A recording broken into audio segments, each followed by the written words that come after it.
To empower every person and every organization on the planet to achieve more.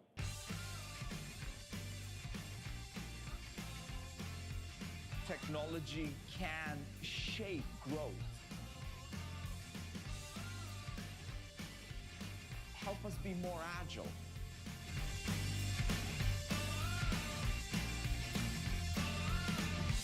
We can use technology to change, disrupt the landscape of the industries that we participate in. Building technology so that others can build technology and make things happen. Our success is not dependent on our products. It's dependent on the success that our customers, our partners have with our products. It's really not about our ambitions, but it's the application of our ambitions so that we can deliver digital transformation. I want you to envision what difference can you make to shape the world.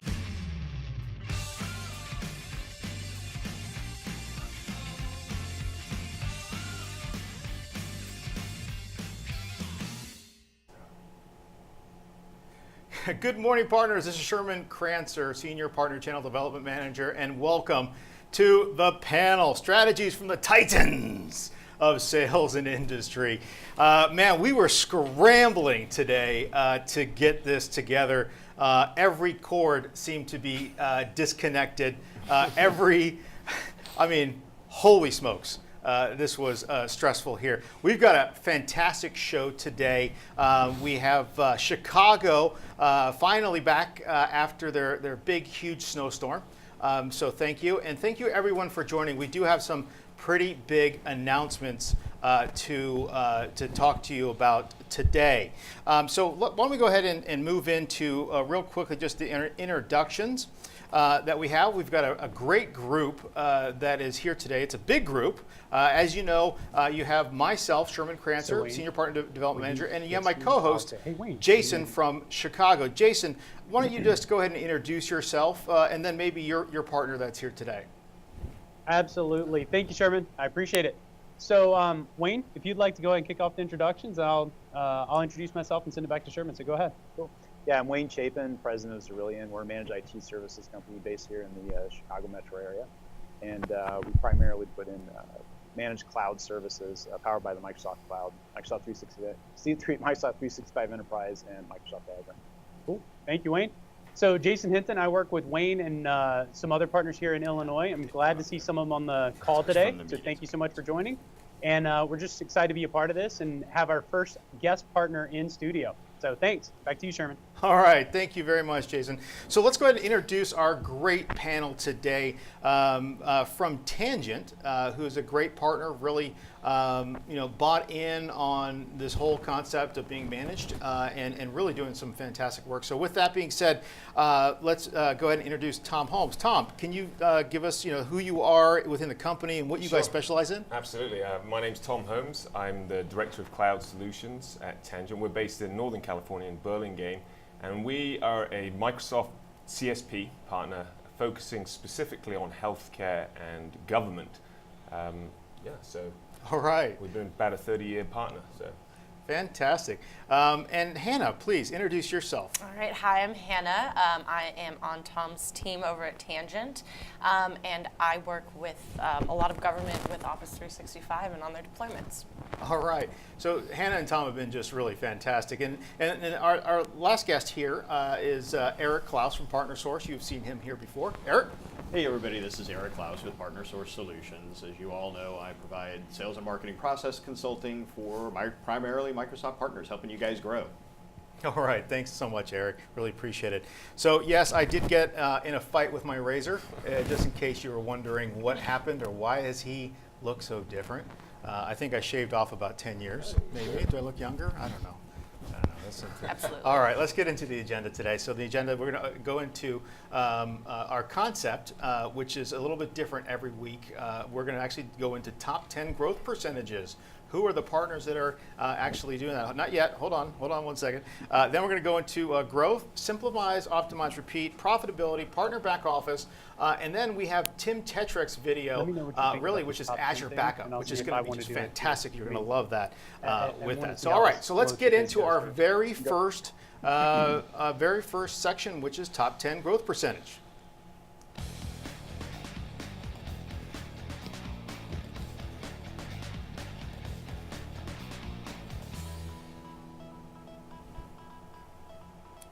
We're waiting for music. All right, here we go. Top 10 growth percentage. So what I wanted to do is kind of just talk about, this whole call is about profitability. It's about growth. It's about, doing the right things. And what I wanted to do is kind of highlight some of the companies that are really growing really fast. So 1+1 Technology is 854% growth, unbelievable, great job. They started out a little bit smaller than most of our partners here, so that's why their growth is so big. But what I love about it is that they're doing a lot of packaging. We have Intellitech.com at 265, TLC Tech, a good partner who's been in the business for a long time. Now that's a pretty great increase. Flying Buttress, who we talk about a lot with the great website, Tangent, who we have in house. Hey, all right, there we go. There we go. Box IT, a new partner that we have here. Entasys 360, great partner, and that focuses on Azure, really something else. Freedom Information Technology Solutions, Fit Solutions, they're probably on the call today. Great job, 106%. Enhanced Technologies Group and Groupware. So we do want to say thank you very much for all your hard work in doing that. All right, so let's go ahead and get into our next stage, which is growth.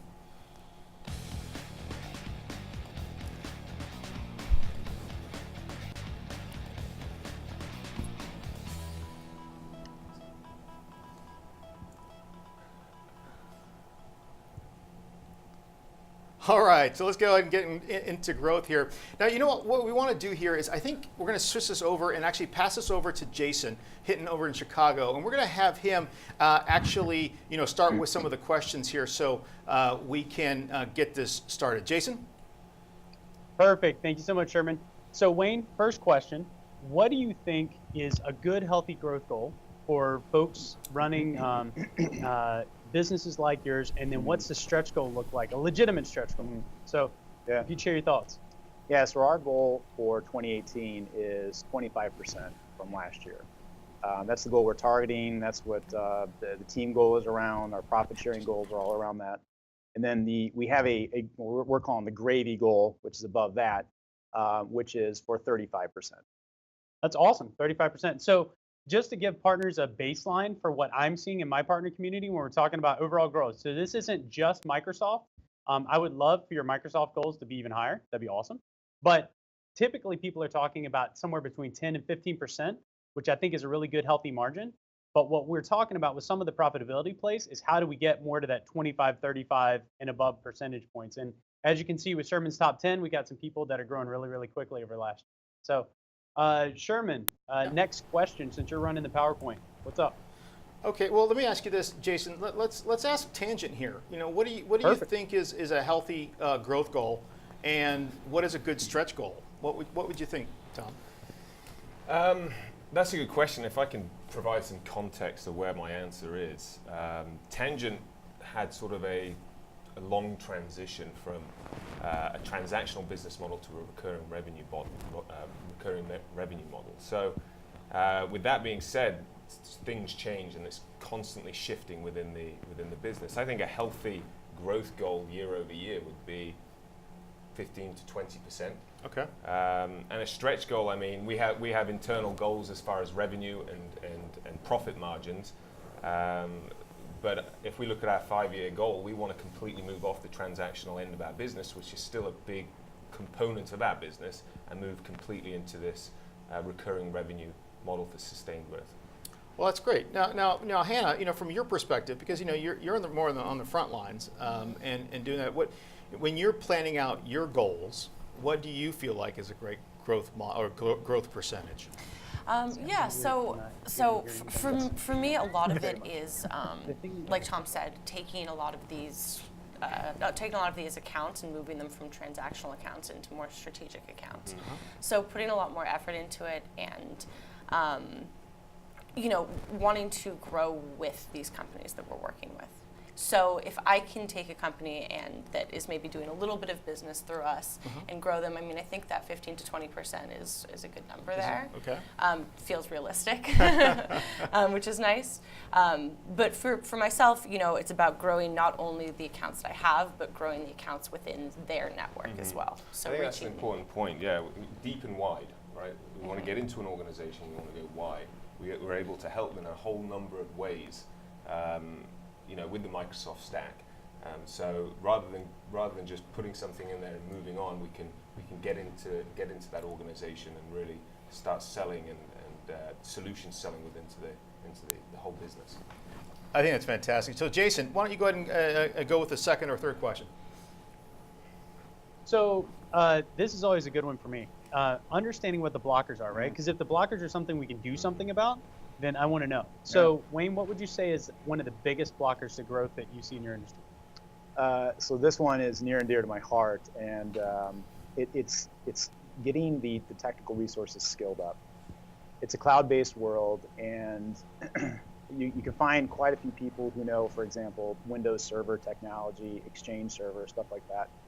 But then for them to skill up and know stuff for SharePoint Online, OneDrive, Yammer, Teams, Skype for Business, the Microsoft phone system, how Windows Enterprise works, EMS, and the advanced features of Office 365, stuff like that, that's a big change for most IT pros. And so, here at Cerulean, we have to build those people. I don't go and post a job posting and then get a whole bunch of resumes back like I could for people who knew servers and firewalls and stuff like that. You got to build those cloud engineers. So staying on that, on those, and everybody to get their training, their certifications done.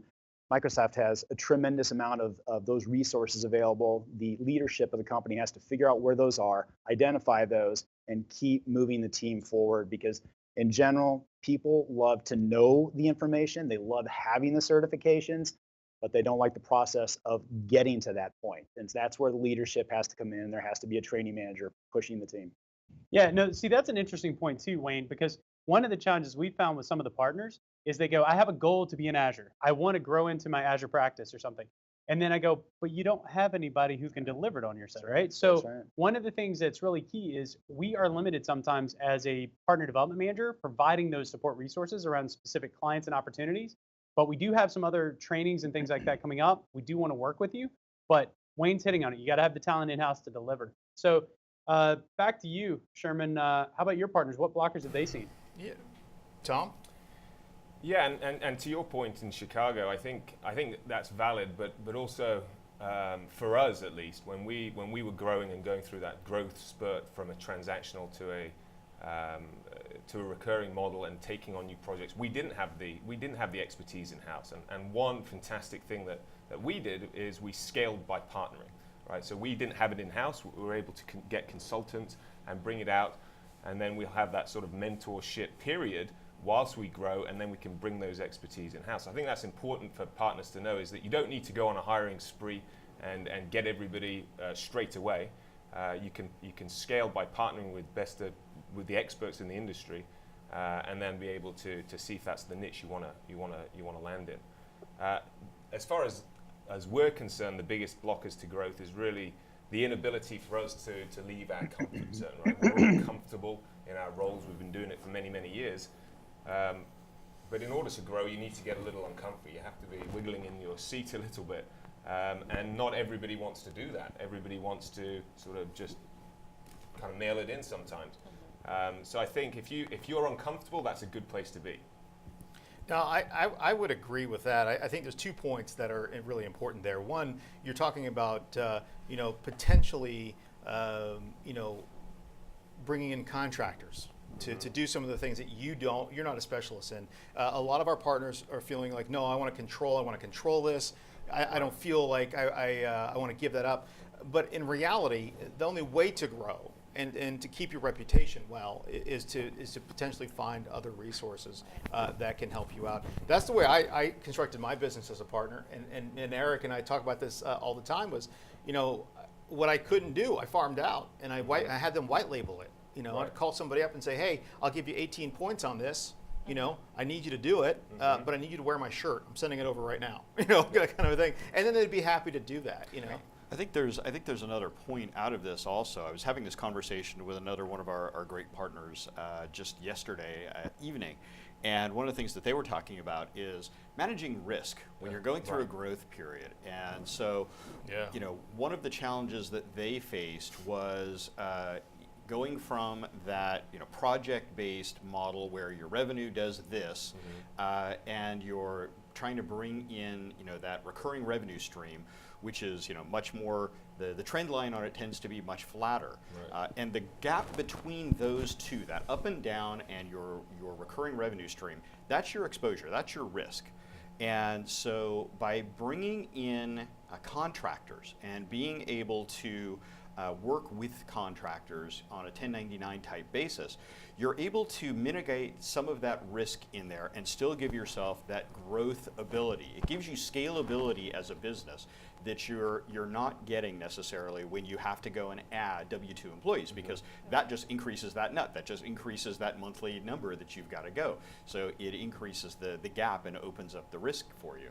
So for them, part of their growth and part of their business has been to build out that pool of talent that they can bring on from a 1099 basis so that they have the scalability in their business to take on bigger projects, on more projects, without having to absorb all of that risk. Yeah, no, absolutely. But there's the other side of that too, right? There's the, okay, we can do everything.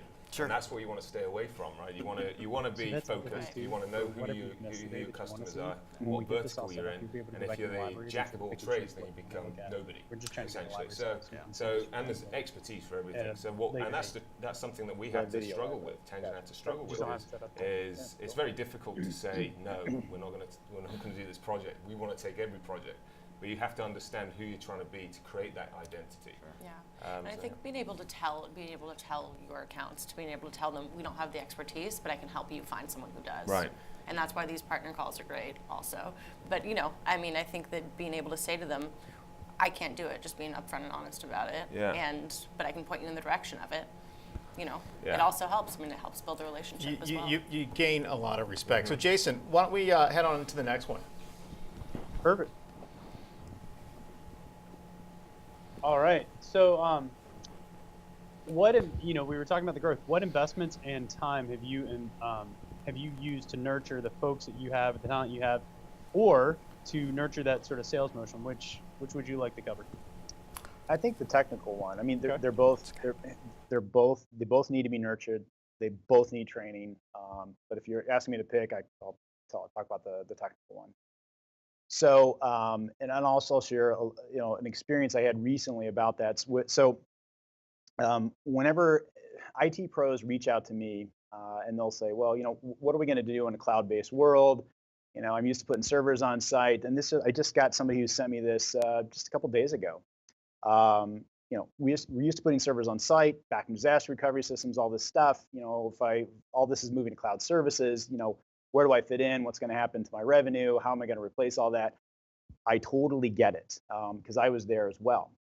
But you can't fight it because you can only have to go to so many meetings with client prospects who don't want to put servers in anymore. So when you get past that stage saying, okay, I'm all in, I'm going to go ahead and do this, then we get back to the training issue again. And so I tell everybody, go get your MCSA Office 365. That is your starting point. Start there. It's going to take you 80 hours. It's probably going to take you, if you're really serious about it, about 4 months to get done. And the technical leadership of the company, maybe that's the CEO, maybe not. In my case, it was me. Nobody was getting it done. So finally, I'm like, look, I've got 2 kids. I'm driving them in the morning and the evenings. I've got all these things going on too. I'm married. How am I going to handle this? I went ahead and found the time in the evening, 2 to 3 hours every other evening, studying this stuff, and then took the exam, passed it. And I don't do the implementations of this stuff, and I wasn't planning to. But that opened up the floodgate for all the other techs. Then it started happening after there. And once they got it, they had the swagger, a little more confidence. They went from not knowing what they don't know and Google searching their way through things, so to having some orientation so they can start putting in these systems. And then I think there's a lot of partners out there that don't really understand what Partner University is, and get in there and find that stuff that you need. Because all the training there for EMS and Windows deployments are in there as well, and Azure. And those are the things you need. So what we do is we pay for the exams they pass, we pay for the training prep materials, and we give them access to all that training in Partner University. And then we have a big board in our office, everybody's name with the date they said they were going to complete their next certification. And if they don't, or they haven't said anything to us, and we're looking around like, wait, we haven't heard from so-and-so lately. Oh, wait a minute, it's 2 weeks ago they were supposed to take the exam. We cross it off, ask them what the next date is, and it's right there. So wait, has to keep pushing you're that. saying leading by example is the key, right? Yes. Okay. And not all leaders can, but you are. And one of the things that you brought up is, and we talked about on the other side, I heard them talking about, who do you want to be, right? So what are the focuses of what your brand and your business? I'd love to hear from the partners out in California as you focus, because we talk about the fire hose a lot of times and filtering the fire hose. What are the ways you focus your team, whether you're on sales or technology, to go after what's biggest and most important in your brand? Tom, what do you think? Well, I think you've got to listen to your customers, right? I mean, I think it comes down to for us at least, we're government and healthcare. So why would we go after a solution that's specific to industry or to manufacturing? So we got to listen to the customers, and government can be a tricky one because it's no secret that they don't have that much money, and they have a specific allotted budget and very little wiggle room. So you have to be flexible with projects and things like that. So, but I think it all stems from listening to the customer, listening to what their problems are and how they wish it could be, and then we can use that as a segue into how some of the solutions that we offer can help resolve some of those issues and ease those concerns. Fantastic. So what do you think is, we'll move on to the next one really, is Hannah, let me ask you this, how can Microsoft help you get farther faster? I know the first thing always comes up. Yeah. Give me leads. Well, so I don't think it's any secret that Microsoft can be a little bit difficult to navigate sometimes. No. It can be a little bit hard. Just sometimes it's probably my fault, but no. So I think that there's definitely times, and as Tom was saying, specifically as it relates to government, government's funny because they have these timelines. And I can't do anything for 8 months, but then when it's time, it's like, I need it right now, right now. I need a quote right now. I need it by the end of today, otherwise I'm not going to be able to do this. Right. And one thing that we struggle with a lot is, we have these people giving us these timelines, and then we're going to Microsoft getting that, and that's difficult, getting quick responses back, So I think that one thing is having someone like yourself, having someone like Tim who is responsive, Tim Tetrick, is really nice, and that's very, very helpful to have someone who responds to your emails and picks up your phone calls and can give you quick answers. Because for us, a lot of it is just about, I have a budget meeting this afternoon and I need this answer right now. Yeah.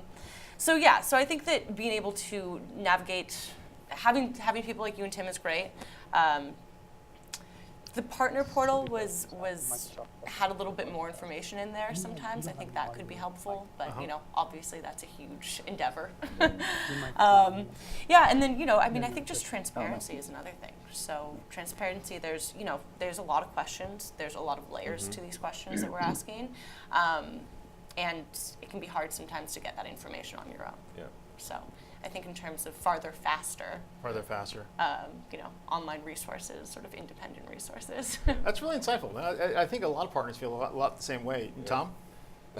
I agree. I think until we got our competencies, which we managed to get a few of them, gold competencies, and became a managed partner, it was like squeezing blood out of a stone. It was very, it was very difficult to navigate. It was very difficult to, I mean, you've been through the website, the Microsoft website, so it's very difficult. And once you sort of, and yes, we need a little bit of hand-holding, and we're not ashamed to admit it. We needed hand-holding, we needed to know where the resources were, we needed to know who to ask, what questions to ask.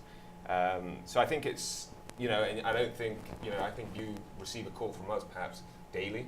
You get several emails, and we're going to keep doing that because we need the help. And until we reach where we're trying to get to, I think I think having you there is a huge resource. But before those competencies, before we got onto your radar, it was very difficult. Yeah, it was very difficult. Yeah.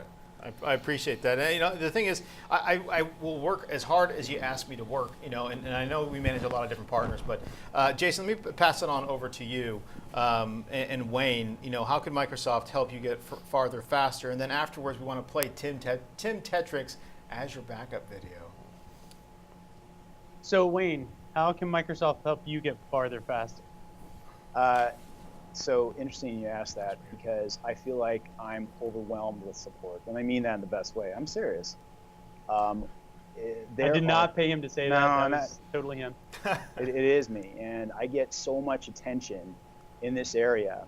What I need to do, and what I do is say, okay, what things am I going to pick that I can work with and bring to our team, whether it's our marketing person, our sales person, and our technical team, which I've talked a little bit about that already. The one thing I would say is, sorry, I'm going to go back to training again, but this is near and dear to my heart, and it's really important to drive these solutions, but would be that the techs get very excited about having an MCSA, but so they have that for Office 365. They don't have something like that for EMS. They don't have something like that for Windows Enterprise. I know there's variances of that, but my point is they like to see that MCSE, and you know, they like to have that. The partner university stuff gets the training done, but it doesn't give them that MCSE. So that would be the only thing I would say. Okay, cool. You know, I would say from a partner community, the more you put in, the more you get out. And so it is a give-get. And so don't hesitate to ask. And Thomas and I are always for you. And Sherman, now it's time for TNT, right? Yeah, well, actually, we're going to go ahead and play the Azure Backup video because we want to show how we want to help you. And this is Tim Tetrick. He's our partner technical strategist, and it's really fantastic. Stay tuned. Let me rotate. Hi there, Tim Tetrick, Partner Technology Strategist with Microsoft. And one of the first services that we see a lot of partners and customers getting started with in Azure is Azure Backup. So just want to spend a few minutes giving you an introduction to Azure Backup, talk a little bit about the value proposition, current capabilities it supports, and how you can price an Azure Backup solution leveraging the Azure Pricing Calculator. So, before we jump into all that, just want to quickly talk about some of the backup challenges that we hear from customers today. So from our customers today, we hear that traditional backup solutions can be very costly to manage. So those disk and tape storage media solutions, very costly to manage. We also hear that those traditional backup solutions don't effectively scale to address the tremendous growth in data that we see. Data continues to grow and grow, and if I have to provision new storage media all the time to try to keep up with that, it can be very costly, and it doesn't allow me to be as agile as I'd like to be as an organization. For those distributed organizations that have branch offices, trying to maintain backup infrastructure for those can be especially expensive and difficult to maintain. Lots of overhead involved there. And then finally, restoring data. So when we look at trying to restore data from traditional offsite, tape storage methods, takes way too long and has way too much of an impact on the business when you're trying to wait for that data to get restored. So let's talk a little bit about Azure Backup. Two pieces to Azure Backup. There's the traditional on-premises data backup, and then there's also the ability to back up Azure virtual machines. So first, let's look at protecting your on-premises data. So with Azure Backup, you can back up your files and folders. You can back up clients and servers. You can also protect those application workloads that are running on premises, things like SharePoint, Exchange, SQL Server. even your Hyper-V and VMware VMs that are running on premises can be backed up as part of Azure Backup. Azure Backup also gives you a great disk to cloud capability. So if you want to do your short-term backups to disk and then do a long-term backup to cloud, you also have that option. Azure Backup helping organizations really eliminate tape by leveraging the cloud to do those backups and really helping you to save money, and then again helping you to reduce those recovery times. Being able to leverage, Azure Backup, can really give you that infinitely scalable backup solution. So when you need new storage, again, not having to provision traditional storage methods, but I get with Azure Backup a instantly scalable backup solution and an infinitely scalable backup solution that can accommodate any size data. Again, those backup, the backup for branch offices, the cloud really helping to drive down those costs and helping reduce the overhead and the management and the hardware costs associated with that. And then finally, helping organizations meet their regulatory compliance requirements. We know a lot of customers have those regulatory compliance requirements, and with Azure Backup allowing you to get long-term data retention of 99+ years. Secondly, as I mentioned, ability with Azure Backup to backup Azure virtual machines. So I can get those application consistent backups of running Windows and Linux virtual machines in Azure without impacting my users at all. Allows me to quickly recover from application errors, human errors, even malicious attacks, things like ransomware. Great capabilities in Azure Backup to help protect against all of those. And again, finally, whether it's data on premises, Azure VMs, helping me to meet that regulatory compliance requirements that a lot of customers have and giving me that long-term data retention. Okay, so let's look a little bit about how you price an Azure Backup solution. So when you look to price an Azure Backup solution, there's really two components to it.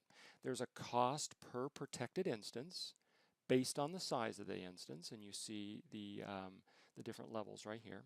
And you may be asking, okay, so what's a protected instance? What does that mean? Well, a protected instance is really just a machine, either physical or virtual, or it's an application workload. Again, as we talked about, SharePoint, SQL, those VMware or Hyper-V VMs. So again, either a physical or virtual machine or an application workload constitutes a protected instance. So cost per protected instance plus the cost of storage.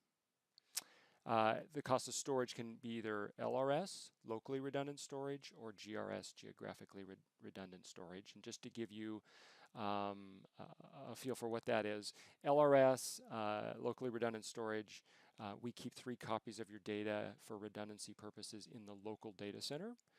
With GRS, geographically redundant storage, we keep 3 copies of your data in the local data center and 3 copies of your data in a geographically dispersed data center several hundred miles away. So, but that's really it. It's that cost per protected instance plus storage, and that's all you pay for. There's never any charges for restores. You can do as many restores as you want, no charges there.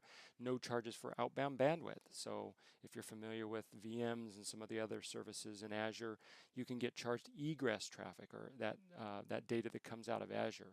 Not the case with Azure Backup, no charges for outbound bandwidth.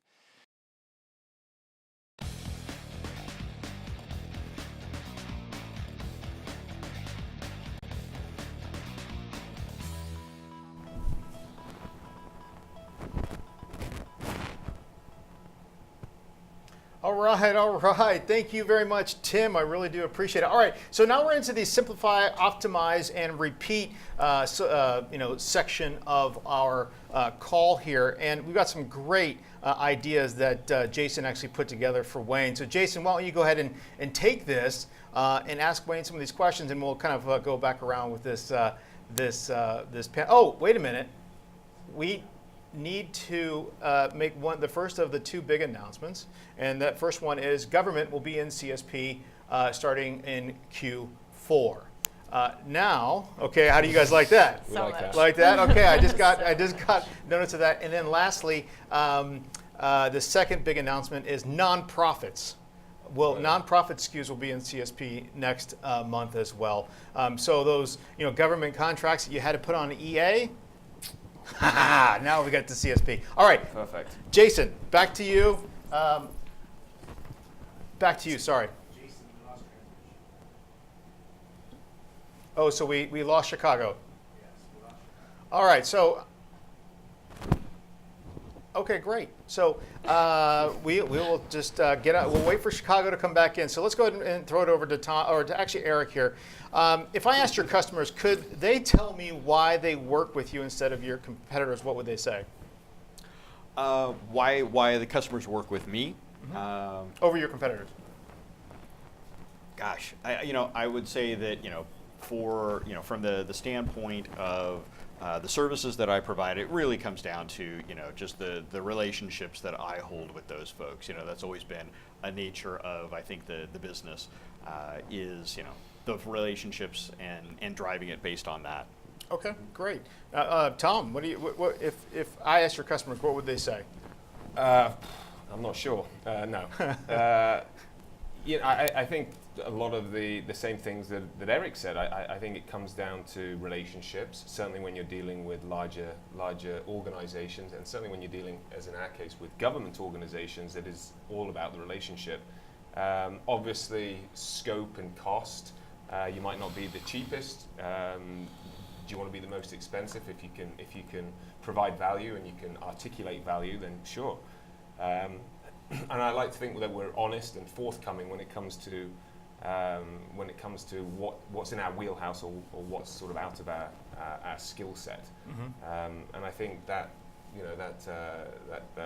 that allows the customer to have a sense of comfort around us. Hannah, what would they say about you? Yeah, I think it's a combination of those three things, being cost, relationship, and forthcomingness, honestness. I guess that has to do with relationship as well. But I would say, especially for government, right? It comes down to cost. A lot of the time, it comes down to numbers, and that's it. It doesn't really matter how much they like you. That being said, it doesn't always, and it's easy. We're all doing a lot of the same things. There's a lot of Microsoft partners out there, so I need to be able to have a relationship with my customers so that I'm the first person they think of when they have any sort of issue, when they have any sort of project that they want to work on. I like being the person they come to and say, hey, I don't even know if you guys do this, but can you help me with this? That's a good relationship. And That's so awesome. I think that having that and having, here's my cell phone number, you need anything, Right. It's call me. responsiveness. Absolutely. Yeah. Yeah, call me, and if I can't help, I'll tell you where you can get help. Well, I think one of the one of the things that is necessary and to understand is building a fan base. And we talk about building brand a lot and talking about changing things up, and that's why I have you guys on. It's to help build brand. It's we schedule partners to come here to help others, first of all, but that's building your brand, right? And you're having fans, and your fans are your customers. And if you're not talking to them, interacting with them, helping them, you're no longer the fan. They're no longer fans of yours, and they can be a fan of anybody else coming in, and saying, hey, how you doing? Like, can we talk about why your current IT vendor is not somebody that is really great, right? So, Jason, so we have Chicago back. Jason, help us. Why don't you take it over from here? So I will say that I am not an IT person, so I'm really glad that I was able to get the video feed back up and running. We are not prepared because I have not seen the questions you have up. So could you give me the next question? Due to our technical difficulties.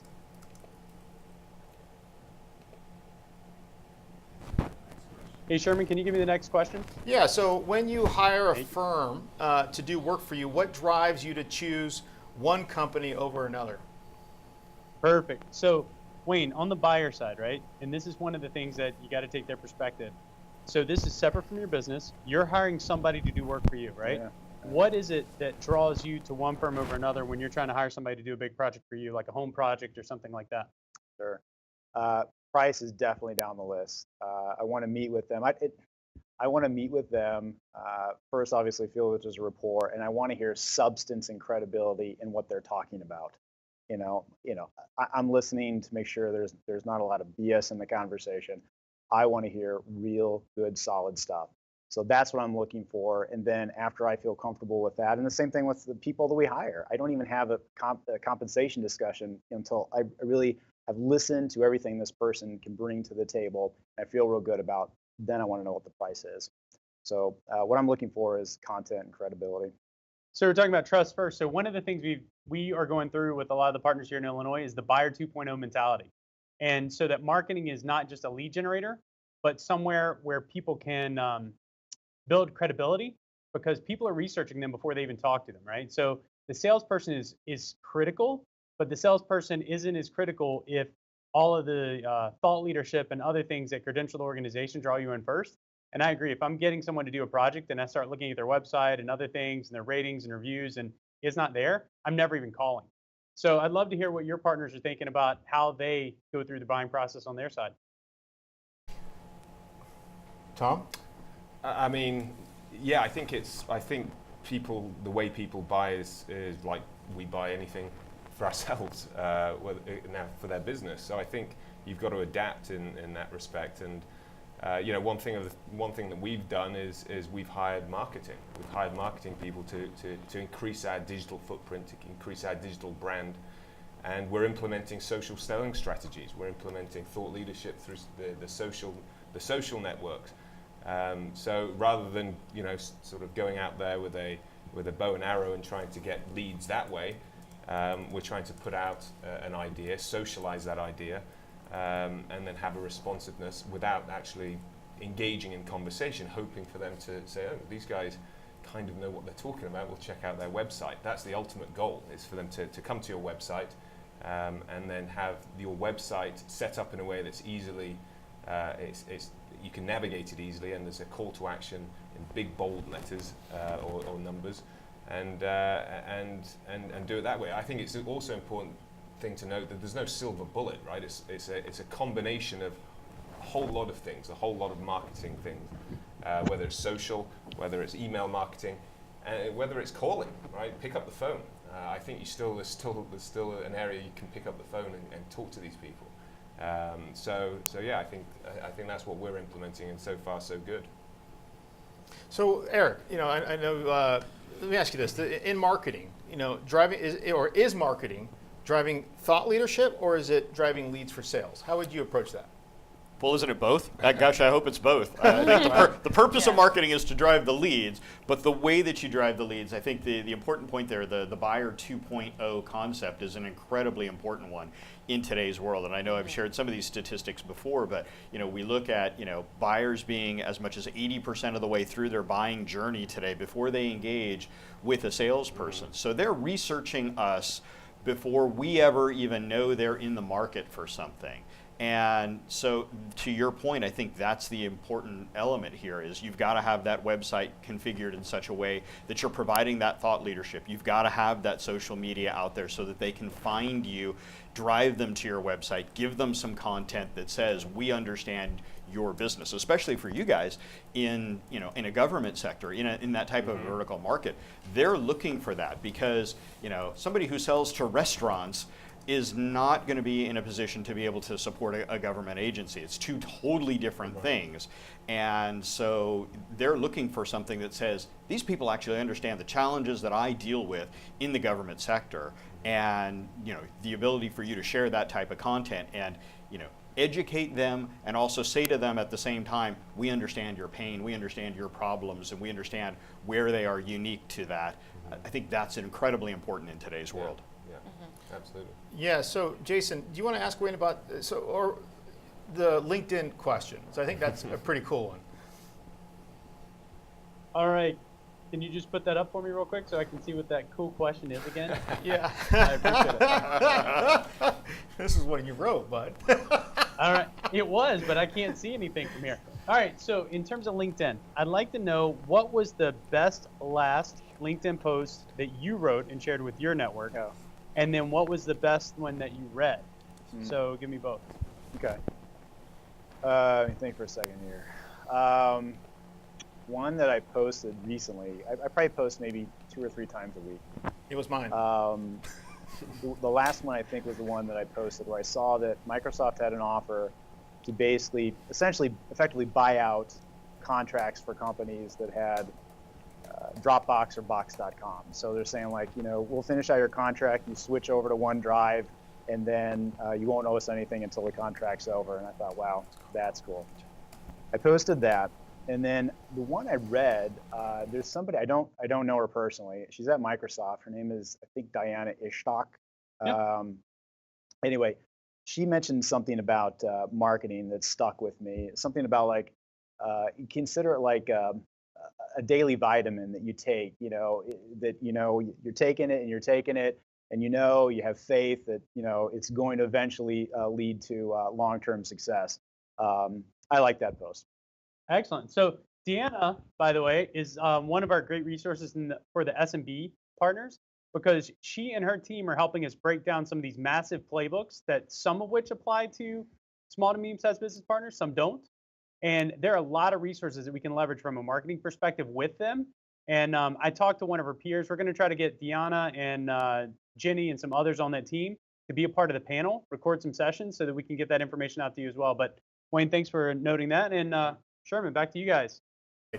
Hannah, Yeah. let's talk to you. You are, in the front lines. And I talked to you about branding and LinkedIn. Help us understand that. What is a latest article that maybe you read or something that was impactful to you? Yeah, absolutely. So, so LinkedIn for my generation is one of the funny social media platforms because we need to be on it. We need to be using it. Everyone needs to be using it. But I find it more specific than some of the other ones. So for me, I like to keep up with my accounts. I like to keep up with groups. I know that you really like LinkedIn groups as well. Yeah. One of the articles that I read recently was it was by Melinda Gates, and it was talking about her relationship with her husband. And it was just really interesting because, it was all about partnership, and it was all about working together and the perception of two people working together and what that's like, and especially in a marriage, right? And then when you take that to the professional level. But I thought it was interesting, just, we have a small team over at Tangent, and so for me, it really related to the way that, me and more so my coworker, who's back at the office, work together, and, how we have to be a team and how we have to help each other out in these ways. So, yeah, so LinkedIn can be useful if you come across articles like this. That was in one of the groups that I'm a part of, so I use that. The other thing, I find that for us, government is a lot more on Twitter than they are on LinkedIn. Oh. So I find if I want information, if I want quick information, or I want to share quick information, I do it on Twitter rather than on LinkedIn. Now that is coming from our current millennial who is in our studio. All right, so why don't we go ahead and actually key up TNT, Thomas and Terry, two of our great inside PDMs. They have something to share with you that is really important, and we'll see how much time we have left. We may go 5 minutes over just because we started 5 minutes late, but we always try to land this plane. Why don't we go ahead and roll TNT. Partners, TNT coming to you live from the Red River in Fargo. We've got some great stuff for you today, and again, if anything comes to mind as far as agenda items, please reach out to us. We'd be more than happy to cover those on the coming calls. Thomas, you want to tell us what's on the agenda today? Yeah, sure. We're going to be covering the Azure PPE Bootcamp in Downers Grove, Illinois, Referrals and Partner Center, Get Licensing Ready, and the Intelligent Cloud Architect Bootcamp. So see you in 2. So the first thing on the agenda is Microsoft Azure Infrastructure PPE Bootcamp in March. This is specific to partners in Downers Grove. We've been getting a lot of requests for another boot camp because, as you remember, there's been ones in April and even earlier in the year, and they've been filling up quick. So Jason and I have managed to secure a spot specifically for our portfolio for our partners in the Illinois area, and we will have one in March from the 20th to the 22nd, 8:30 to 5 p.m. Central. Registration link is on this slide deck. Just a couple things to highlight. The audience is for architects, pre-sales engineers, and IT pros. There are no fees, and some things that you do need to bring is your own laptop, Windows 7 OS or higher, Internet Explorer available, local admin rights, the ability to connect to an internet and VPN. Breakfast and lunch will be included. If you have any questions, feel free to reach out to Jason or myself, and follow the link below for registrations. On to the next topic. Excellent information, Thomas. The next topic we're going to talk about is referrals in Partner Center. I know that's been a hot topic from the partner channel, and we just wanted to give a little bit more detail in regards to the profiles within Partner Center. Below is a link that's going to contain a downloadable guide for you guys to follow, as well as a 3-part video series. So creating your business profile is kind of just the beginning, and we want to improve the effectiveness of your profile by developing a social strategy and optimizing your LinkedIn presence, and also getting smarter about your marketing practices. I encourage you guys to check it out and create your business profile or improve your existing one, and connect with your customers and earn their trust. Thanks.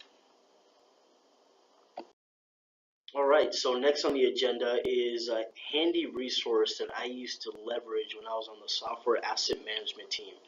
Get Licensing Ready is a site that's open to the public, and it's a Microsoft site, and it helps anyone and everyone understand the world of licensing, how to make an environment compliant.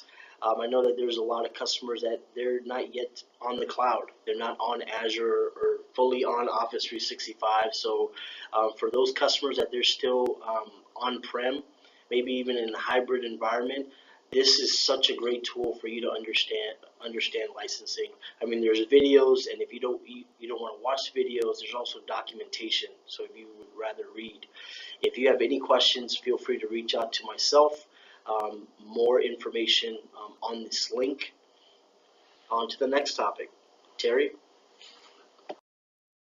Okay, last agenda item and closing out the back office for this fine Friday, I want to talk about Intelligent Cloud Architect Boot Camp. This camp is taking place April 16th and is going to be in Bellevue, Washington. So it is a ways out, but again, we wanted to get it in front of you guys so that you would be able to plan accordingly.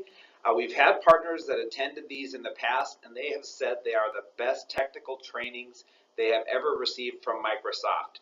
So if this is something that you've been contemplating, please consider sending your Azure architects, your P-sellers, engineers to this.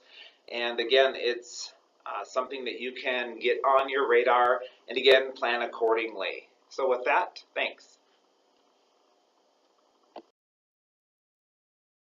Thanks, partners, for your time today. Really appreciate you jumping on the call and listening to the agenda items. In honor of the Winter Olympics, we're going to do a little sledding. Thomas, you ready? Woo!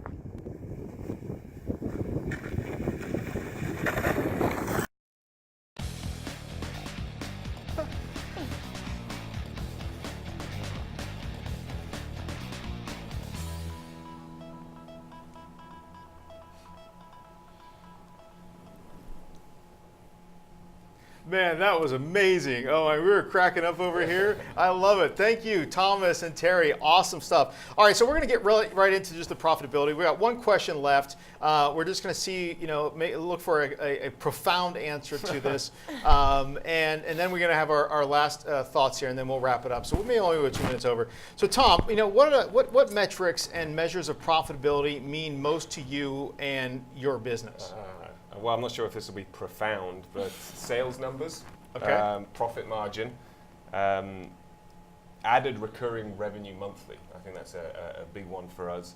And then finally is end user consumption, adoption. How are they using the tools? How often are they using the tools? And we measure that, and we can sell into that. Fantastic. Well, thank you very much. So, from our side, we want to just pass it over to Chicago for their closing remarks. Jason? So Wayne, any final thoughts you'd like to share with us? Yeah, my constant refrain, skill up, technical side and the sales side as well. Get your skills up in this new cloud IT system that we're in. Perfect. For my side, I'd like to say that, Sherman and I talked about increasing the fun factor, and Terry and Thomas have set a super high bar for Sherman and myself, and I intend to try to meet it. So that is my thought for next week, is how do I up the fun factor like TNT? All right. Thank you, everyone from Chicago. Thank you to the partners that have come from the great state of Illinois. Okay, as well as the great state of California. Thank you, everyone. My name is Sherman Crancer from Microsoft, and I want to say thank you, everyone, for coming. Thank you, guests, for being here today. Really do appreciate it. As always, Eric, you're a pillar in the community. And Tom and Hannah, thanks again. All right, Thanks for from having all us. of us here at Microsoft, thank you so much, and we'll see you next Friday. Have a great day. Bye-bye.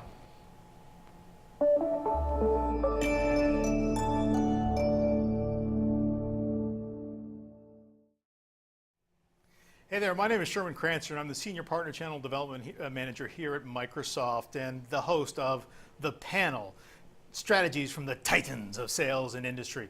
If you're interested in understanding how you can build large margins through packages, if you're interested in how to create differentiation within the marketplace, or simply you want to understand the latest cutting-edge sales and marketing techniques, make sure you join us each week on Fridays from 9 to 10 a.m. Thanks so much, and have a great day. Bye-bye.